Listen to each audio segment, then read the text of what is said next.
Jemi në një realitet të ri me atë që po ndodh prej 32 ditësh sot me protestën para kryeministrisë. Ju si e keni parë si deputete në radhë të parë e Partisë Socialiste atë që po ndodh në Shesh? Shko, sepse protesta nisi për një gjë që ishte zvërneci. Po.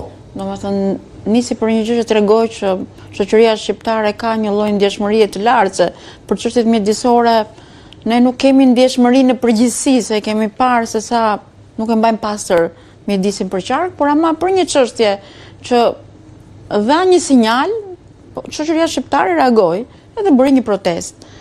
Edhe ndërkohë protesta kërkonte disa gjëra që i marrim një nga një, po le të bëjmë pak si anatominë e protestës. Nga një protestë për zvërnecjen u kthye në një protestë që pak a shumë ka marrë një konotacion politik, është një protestë e cila ka shpallur tashmë një platformë politike. Një platformë politike e cila për nga mënyra se si diskutohet nuk pranon as diskutim.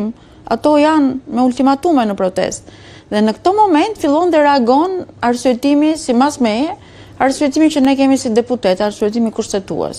Ne kemi vendosur që jemi një republikë parlamentare dhe në një republikë parlamentare demokratike, organet ligjvënëse dhe organet ligjzbatuese rrjedhin nga formimi i parlamentit. Formimi i parlamentit bëhet me votën e qytetarëve që një herë në 4 vjet shkojnë në kodit votimit dhe vendosin me vullnet të lirë se kujt do t'ja besojnë drejtimin e vendit.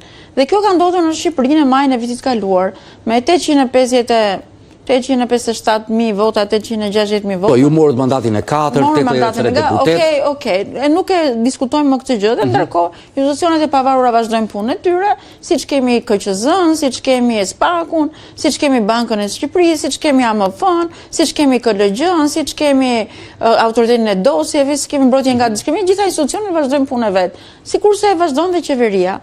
Në kuvend të ka ndodhur kësaj radhe me një rregullore kuvendi që kemi rënë dakord palët, të kemi dhe një komision tjetër, që është komisioni i nismave qytetare, monitorimit dhe koordinimit, ku ti kërkesën e llogarisë e ke ngritur në një nivel tjetër, përveç se i jep llogari, si të thua qeveria në komisionet profesionale, ka dhe një komision që koordinon bashkërendimin e gjithë tyre agjencive të pavarura, institucioneve të pavarura, autoritetet të pavarura, që të bëhet më mirë puna ekzekutive. Domethënë kemi marrë një hap përpara. Gjëja tjetër që është e rëndësishme është që ne jemi përpara një momenti historik për Shqipërinë. Unë mendoj se kur 92% e shqiptarëve ty të thonë që do votojmë, ne kemi votuar për të bërë pjesë e familjes europiane dhe këtë ta thonë përpara Bashkimit Evropian, përpara barometrit survey që bën Bashkimi Evropian, ka një situatë që ti e ke gjithë popullin të gatshëm të pranojë që ky rrugtimi i Shqipërisë drejt Bashkimit Evropian duhet të vi fundi, pra do të vi fundi me anë të arsim të plot. Unë besoj që kjo 92 nuk ka për të ndryshuar, por ka ndryshuar, le të themi, numri i njerëzve që kanë dalë në Shesh dhe kërkojnë dorëheqjen e Edi Ramës.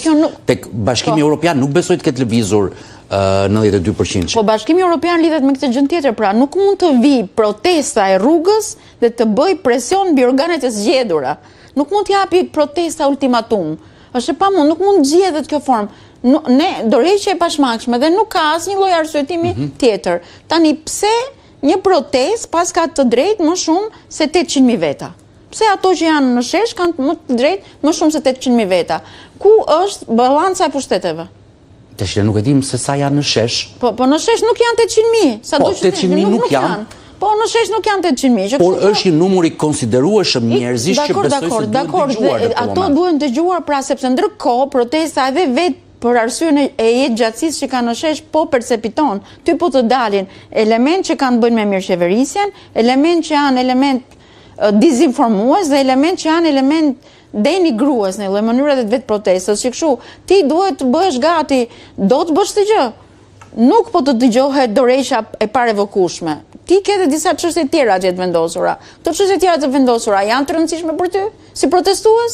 që nga e rëndësishme që të kemi një sistem të ndryshëm politik në Shqipëri, sepse dhe po e dha kryeministri Dorheqja, nuk është e kollajshme që ti bosh ato gjërat që ke aty kërkesa, se s'bëhen. Unë kam ngritur këtë pyetje në studio, dot. Se edhe si ta marrim skenarin që Rama i Dorheqja vjen nuk bëhen ato gjërat që kërkojnë ata, nuk bëhen dot. Shumica është e juaja prapë në parlament. Dhe nuk bëhen dot gjërat që kërkojnë ata, sepse ne kemi rënë dakord që institucionet tona do jenë institucione që veprojnë sipas ligjeve dhe më falë të përdor fjalën rregullore, po kështu është termi Bashkimin Evropian, ligjeve, rregulloreve, direktivave që ka Bashkimi Evropian. Ram dakord, i hapëm kapitujt ne. Kemi hapur 6 klasera, 33 kapitujt. Klaseri i parë i themeloreve.